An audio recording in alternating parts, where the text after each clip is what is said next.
नमस्कार स्टूडेंट, कैसे हो? क्या हाल चाल है? ठीक ठाक है ना सब?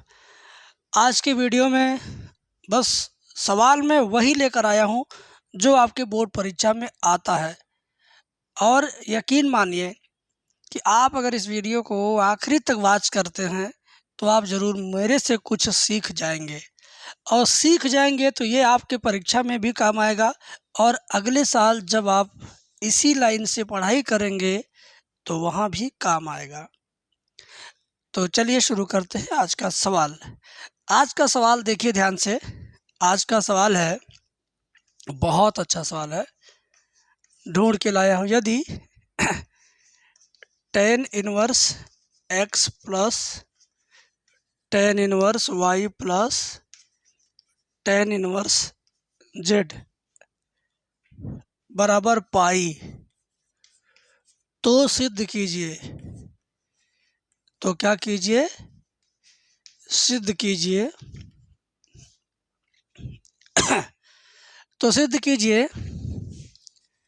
X y plus y z plus z x बराबर x plus y plus z. शायद यही सिद्ध करना है। एक बार मैं क्लियर देख लेता हूँ क्या सिद्ध करना है।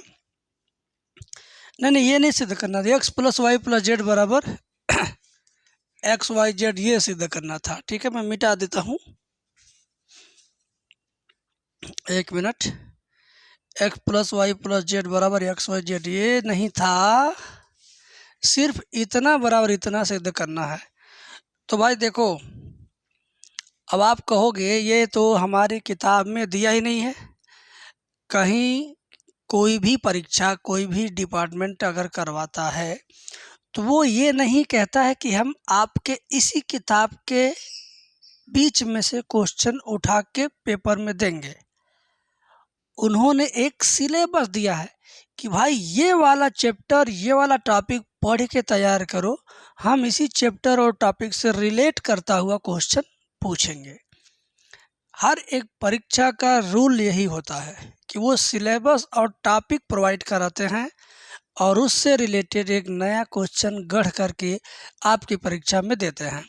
तो ये सवाल जो है पीछे मेरे लिखा हुआ है, जो ये हो सकता है एनसीईआरटी की बुक में ना मिले, बट इसको अध्ययन करना, इसको समझना ज़रूरी है, क्योंकि ये रिलेट करता है प्रतिलोम त्रिकोणमिति फलन चैप्टर नंबर 2 से। ठीक है, इस वजह से मैं बता रहा हूँ। देखो, सबसे पहले ये जो लाइन है, मेरे दोनों हाथ के बीच में जितना दिखाई दे रहा है ना, इतना आप देख करके यहाँ नीचे लिख दो। पहला काम सबसे आसान, पहली लाइन बिना किसी मेहनत के हो जाएगी। क्या? मेरे दोनों हाथों के बीच में जो कुछ दिख रहा है इसे देख करके यहाँ मैं लिखने वाला हूँ। ये काम आप भी कर लेंगे। चलिए देख के लिखते हैं। ध्यान से देखिए, बस देख कर लिखते समय गलती नहीं होना चाहिए। ठीक है, अब आपको इसका सूत्र मालूम होना चाहिए, और अगर सूत्र नहीं मालूम है तो चिंता मत कीजिए। मैं जो सूत्र बताऊंगा, मेरे बताने के तरीके को ध्यान से समझिएगा। आपको सूत्र हो सकता है ऑटोमेटिक याद हो जाए। ठीक है, देखिए कैसे। ये देखिए एक्स वाई जेड तीनों लिखा हुआ है, लिखा है ना? तो एक काम करते हैं भाई, टेन टेन टेन टेंशन छोड़ दो, 3 बार है ना, तुम एक ही बार लिखो ऐसे। अब क्या करोगे, एक्स वाई जेड 3 बार है तो तीनों को थोड़ा दूर दूर लिखो, एक्स वाई जेड। मैंने थोड़ा दूर दूर लिखा, आप भी दूर दूर लिख लेना। एक बार तीनों को दूर दूर लिखिए, फिर एक बार इन तीनों को पास पास लिखिए, सटा के ऐसे, एक्स वाई जेड। देख रहे हो, एक्स वाई जेड ये तीनों थोड़ा दूर दूर हैं, फिर क्या, एक्स वाई जेड ये तीनों एकदम पास पास है। आप तो कर लेंगे ऐसा ना, कोई मुश्किल काम थोड़ी बता रहा हूँ यार। देख के लिखना, थोड़ा दूर दूर थोड़ा पास पास, बस। अब जो बीच में जगह है ना, यहाँ पे प्लस, यहाँ पे प्लस, ठीक है, और इसके बाद ये तीनों जो पास पास है इसके पहले माइनस। यहाँ तक तो आप समझ गए, यहाँ तक आपको कोई दिक्कत परेशानी नहीं हुआ, नहीं ना? अब क्या होगा वो समझिए। बटा के नीचे 1 माइनस, ठीक है। अब क्या होगा देखो, अब दो को पास पास लिखना, दो को पास पास लिखना है। एक बार एक्स वाई को पास पास लिख दो, फिर एक बार वाई जेड को पास पास लिख दो, फिर एक बार जेड एक्स को पास पास लिख दो। ये एक साइकिल की तरह होता है, सर्किल की तरह बता रहा हूँ कैसे। एक्स वाई जेड, अगर हमको कोई कहे ABCD पढ़िए, तो मैं जब पढ़ूँगा तो पहले एक्स बोलूँगा, तब वाई बोलूँगा, तब जेड बोलूँगा। तो अगर एक बार इन दोनों को लिख दिए, फिर अगली बार इन दोनों को, फिर अगली बार इन दोनों को, ठीक है। इसी तरह से हम और लिखे हुए हैं x y y z z x. देखो x y z z x, और नीचे सबके बीच में माइनस चिन्ह डाल दो। तो ये सूत्र आपका बन के तैयार, सूत्र आपका रेडी। और बराबर जो लिखा है पाई ना, लिख दीजिए पाई। बड़े आराम आराम से बता रहा हूँ, कोई तेज़ी नहीं है, कोई हड़बड़ी नहीं है, एकदम इजी वे से देखिए।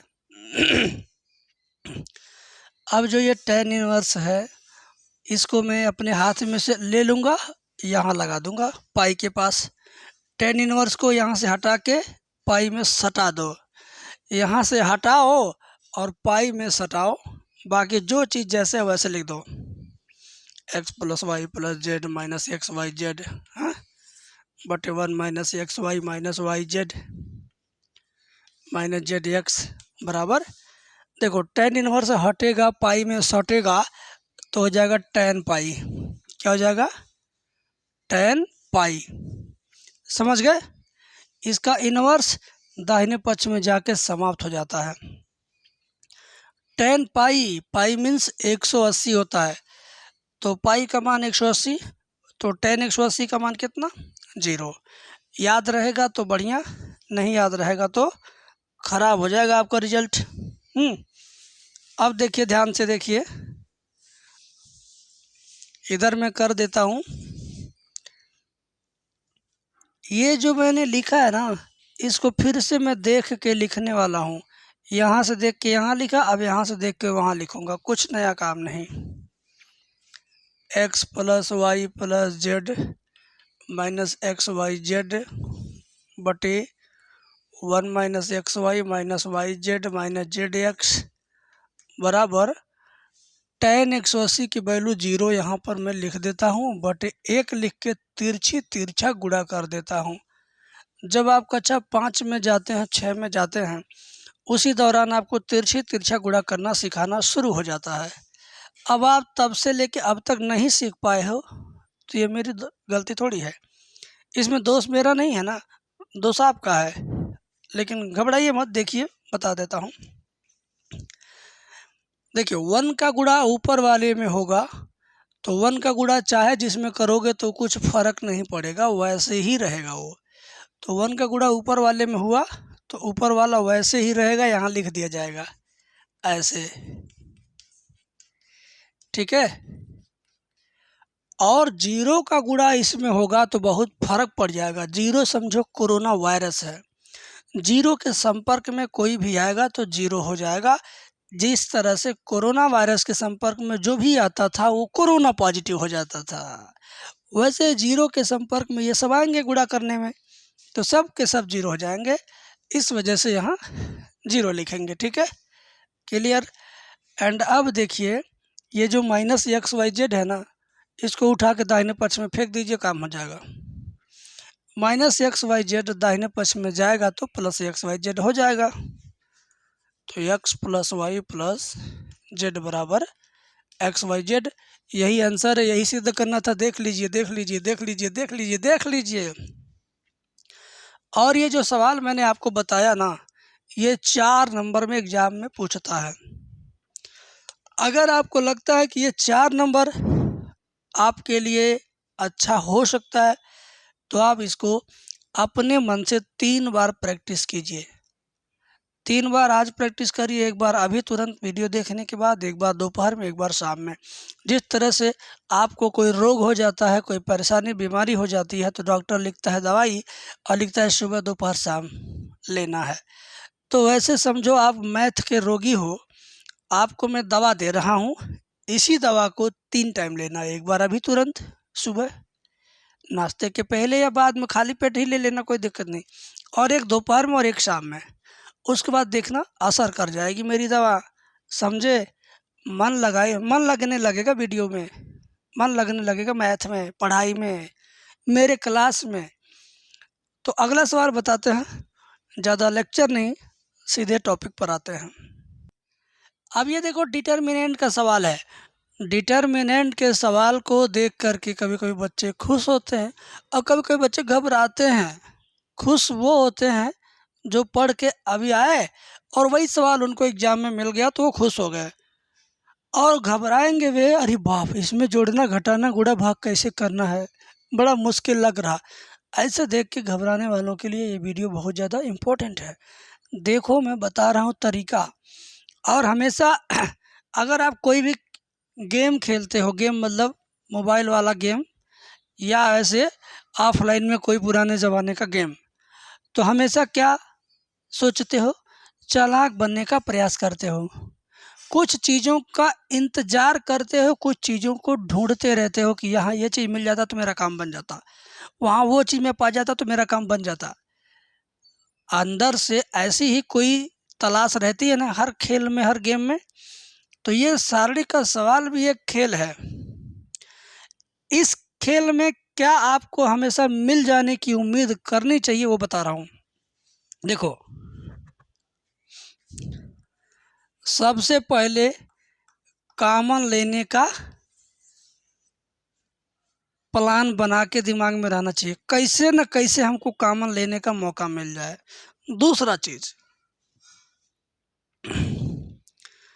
एक स्तंभ में 1 बना दीजिए, ठीक है, एक बना दीजिए, एक बन जाए, ऐसे हम लिख देते हैं।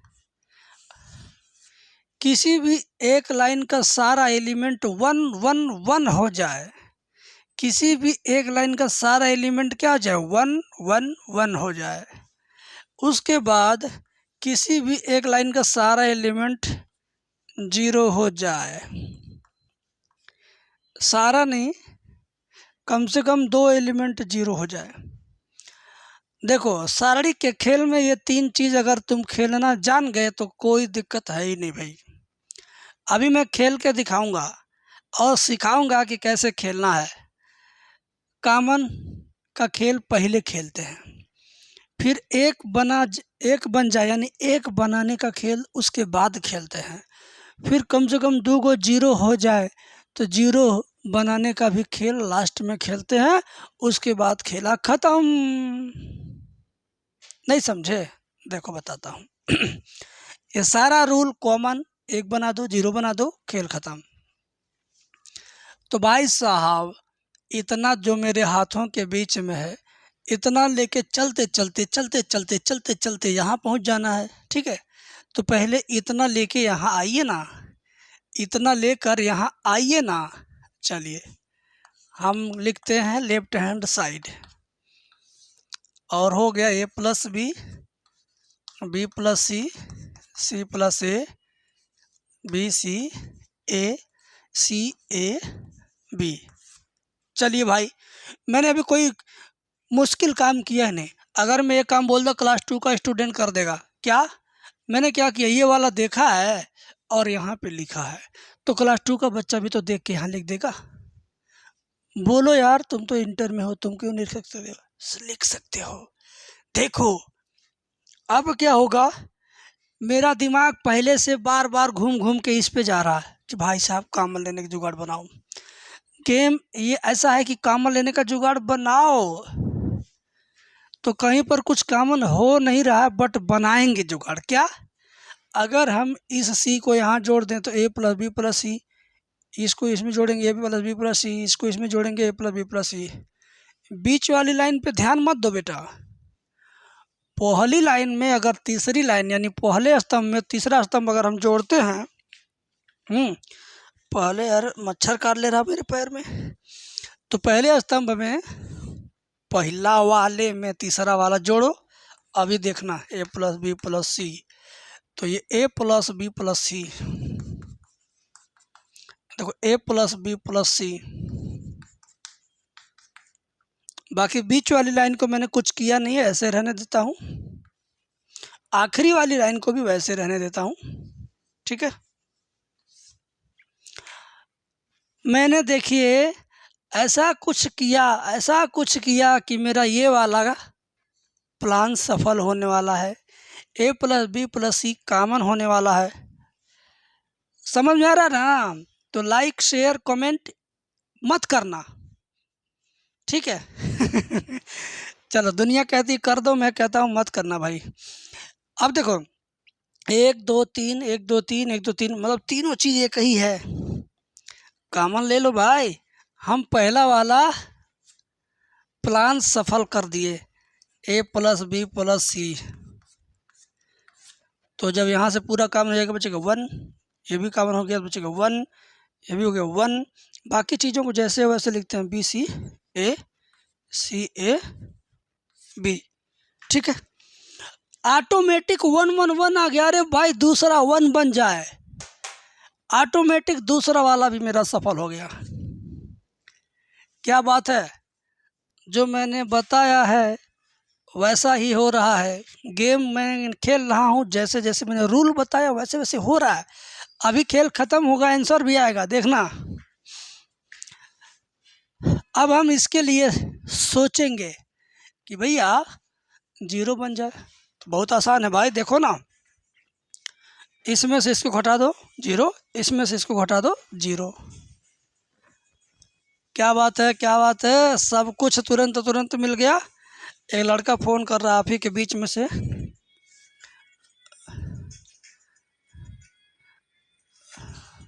एडिसन,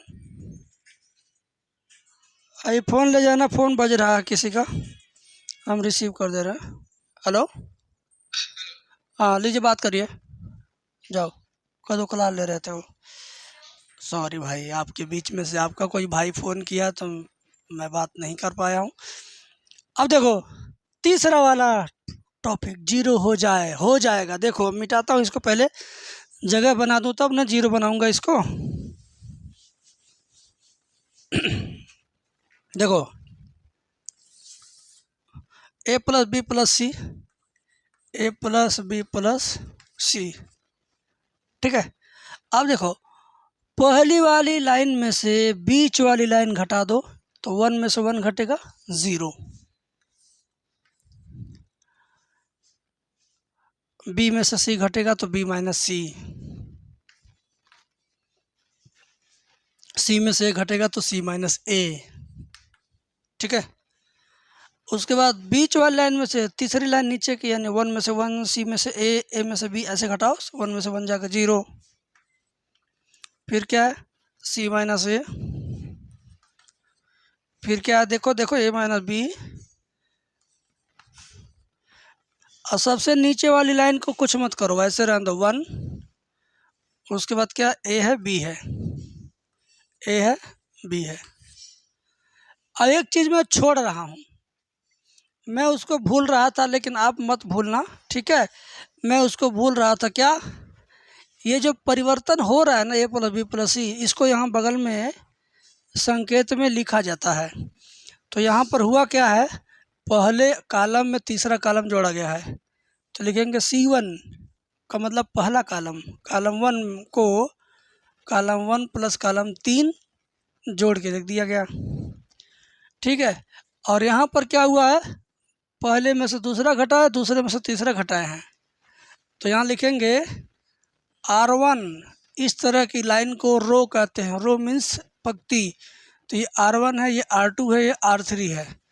R1 बदल गया R1 माइनस R2 से, और R2 बदल गया R2 माइनस R3 से। नहीं समझे, समझाता हूँ।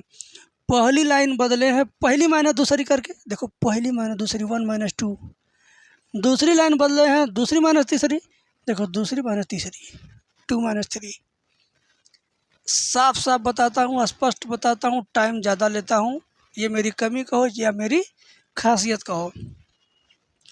अब क्या होगा चला, ध्यान से तुम देखो, ये जो a प्लस बी प्लस सी है ना, अपनी जगह पे रहेगा। जब 0 बन गया, हमने तीसरा स्टेप भी पार कर लिया, तो अब मैं खेल ख़त्म करने की दिशा में जा रहा हूँ। तो अब इस सारणी का प्रसार करो। तो कहेंगे गुरुदेव प्रसार कैसे होता है? बता रहा हूँ, सुनो प्रसार कैसे होता। देखो 0 वाली लाइन पकड़ के चलो आगे, कौन मिल गया? 1। बड़ा क्वेश्चन बनाओ, 1 लिख लो। किसको? 1 को।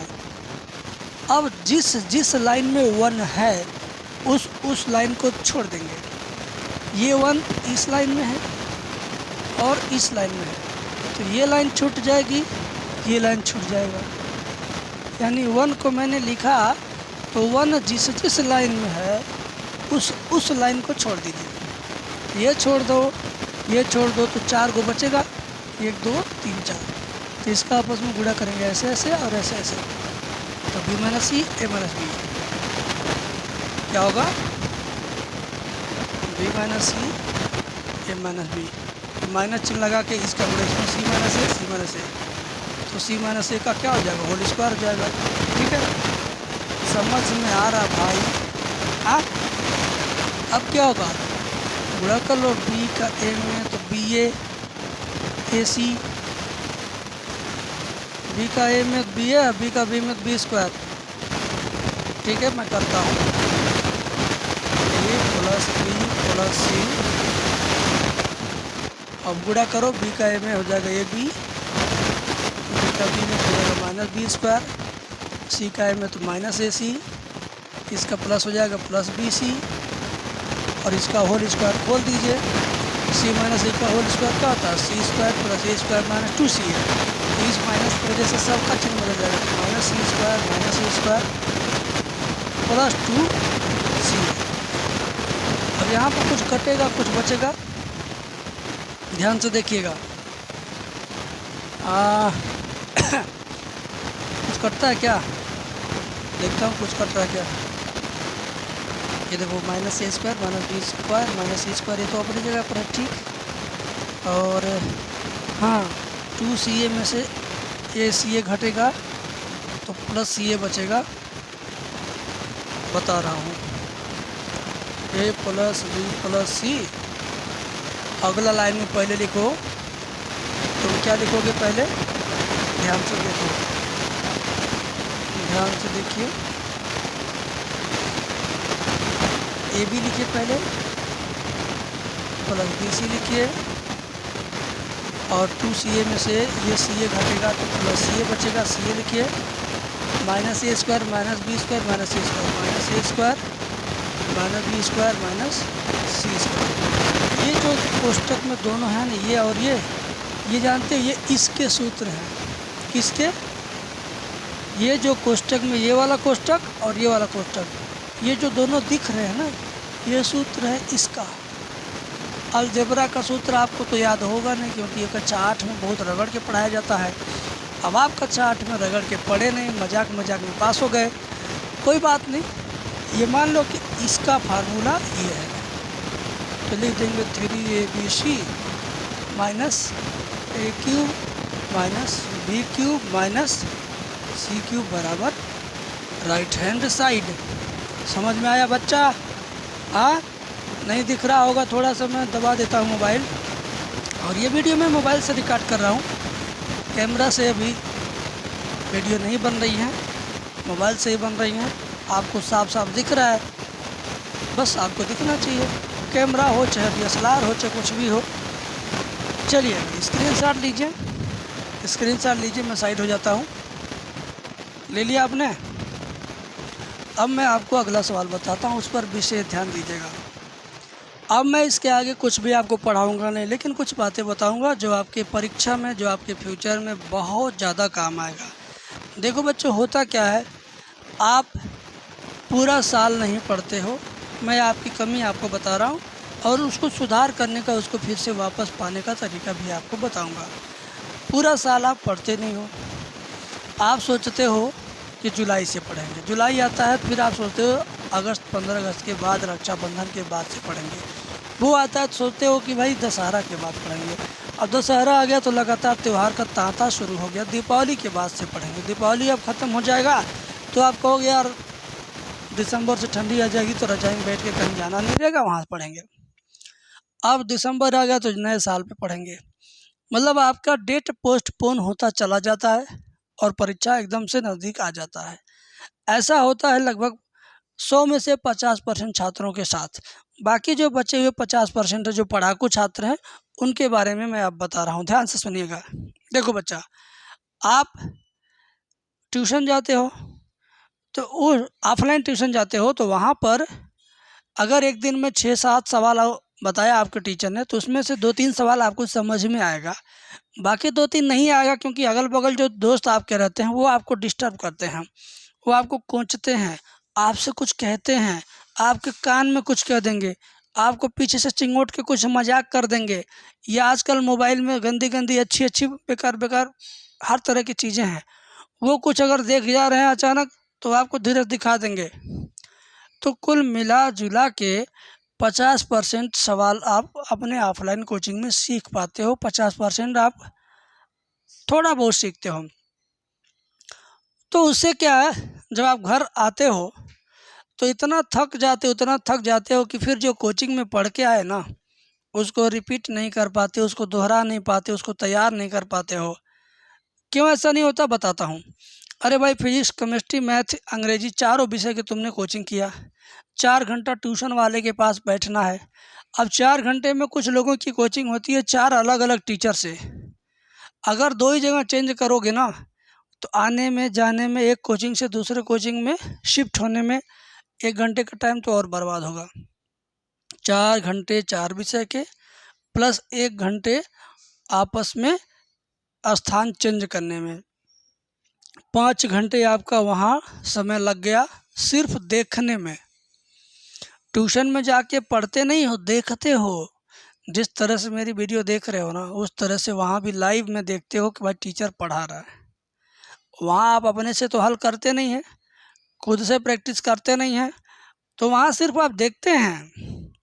उसके बाद अगर स्कूल भी आपका प्राइवेट स्कूल है तो खूब ज़्यादा आपको प्रेशर रहता है कि स्कूल में अटेंडेंस देना है, नहीं तो प्रैक्टिकल के नंबर कटेंगे, फीस नहीं जमा है तो ये नोटिस वो नोटिस, दोस्त गया है तो आप क्यों नहीं जाएंगे, वो गया आपको कॉल करके बुला रहा है, आपको परेशान करेगा, तंग करेगा, या गर्लफ्रेंड बॉयफ्रेंड का मैटर रहता तो आप दिन रात भागते ही रहोगे उसके पीछे। तो कुल मिला जुला के पूरा सुबह से लेके पूरा शाम तक आपके पास अपनी तरफ से पढ़ने के लिए समय नहीं मिल पाता है। आप सिर्फ ट्यूशन गए, स्कूल गए, बाजार गए, चौराहे पे गए, नाश्ता किए, वापस आए, शाम हुआ, रात हुआ।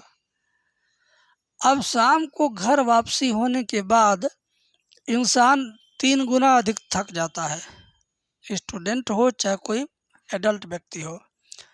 अब घर वापसी के बाद जब कोई व्यक्ति थका रहता है तो पढ़ाई तो कतई नहीं करेगा। 2 घंटा रेस्ट के बाद 8 बज जाती है रात में, किसी व्यक्ति का ऑनलाइन क्लास आप ज्वाइन किए हो, उसका लाइव क्लास 1 घंटे बैठ के यहाँ भी देख रहे हो। बस तुम्हारा दिन सिर्फ देखने में निकल गया, प्रैक्टिस नहीं करने पा रहे हो, खुद से सवाल हल नहीं करने का मौका पा रहे हो, स्वयं को जांचने का मौका नहीं पा रहे हो, सिर्फ देखे जा रहे हो, देखे जा रहे हो, देखे जा रहे हो। सिर्फ देखे जाने से आपकी तैयारी अधूरी रहेगी। 100 नंबर का पेपर पाएंगे आप तो 60-70 नंबर तक ही जाते जाते आपकी कलम रुक जाएगी, ये मान के चलो। अगर आपको यकीन नहीं होता है तो आप मुझे फ़ोन करना, मैं आपसे बात करूँगा और मैं आपको क्वेश्चन दूंगा सॉल्व करने के लिए। आप वो क्वेश्चन सॉल्व करके मुझे देना, मुझे व्हाट्सएप पे भेजना, मैं उसको चेक करके फिर आपको वापस भेजूँगा। आप लगाए रहेंगे सही सवाल, लेकिन उसके अंदर गलतियां निकलेंगी और उन्हीं गलतियों की वजह से आपका मार्क कटेगा। देखो बेटा, मूल्यांकन बहुत बड़ी चीज़ है। आप बनाओ कोई चीज़ तो तुम बनाओगे, तुम्हें लगेगा तुम बहुत अच्छा बनाए हो, लेकिन उसके अंदर कमियां वो बता सकता है जो इस चीज़ को जांचने के लिए योग्य है। तो एग्जामिनर आपकी कॉपी जांचते हैं ना, 10 लाइन आपने सवाल लगाया, 10 लाइन का सवाल है और 10 लाइन में कौन सी लाइन में क्या गलती है वो आप नहीं जान पाओगे, वो कॉपी चेक करने वाला जान जाएगा। अगर 4 नंबर का सवाल है वो, तो 3 नंबर दे देगा, 1 नंबर काट देगा। ऐसे ही अगर आप 20 सवाल करते हो तो 20 सवाल में से अगर 1-1 नंबर कम हो गया तो 20 नंबर कम हो गया। और कभी कभी तो 4 नंबर का सवाल 2 ही नंबर मिलता है, आधा ही गलती हो रहता है। तो कुल मिला जुला के ये चीज़ें ठीक कैसे होंगी, बता रहा हूँ। कुछ कलेजे पर पत्थर रखना पड़ेगा आपको। पत्थर कैसे बताता हूँ। या तो आप स्कूल का क्लास करना छोड़ दो, या तो आप ऑफलाइन के सारे कोचिंग बंद कर दो। अब कहोगे गुरुदेव दोनों मेरे लिए ज़रूरी है, ये ज़रूरी दोनों है, तो दोनों में से ज़्यादा ज़रूरी आपका स्कूल है। और जो ऑफलाइन कोचिंग है ना, ये कोचिंग वाले सिर्फ आपको डरा के धमका के आपको अपने पास बुलाते हैं, इंटरनली आप जान नहीं पाते हो। ऑनलाइन क्लास किसी भी यूट्यूब वाले टीचर का आप खरीद लीजिए, खरीद के उनका लाइव क्लास मत पढ़िए। लाइव क्लास पढ़ोगे तो फिर वही 4 विषय का 4 घंटा लाइव हुआ, 4 घंटा फंस गए। रिकॉर्डेड वीडियो खरीदो। रिकॉर्डेड वीडियो से फ़ायदा क्या होगा,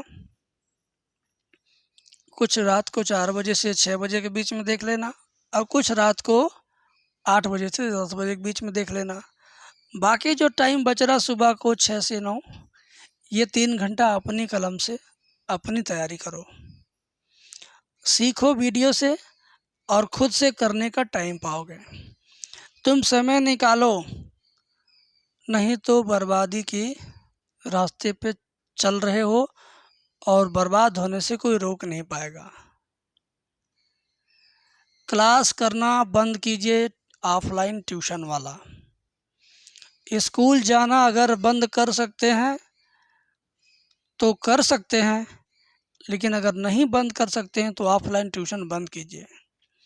और मैं ये नहीं कहता हूँ सिर्फ मेरे से पढ़िए, किसी से पढ़िए, लेकिन टाइम निकालो अपने लिए।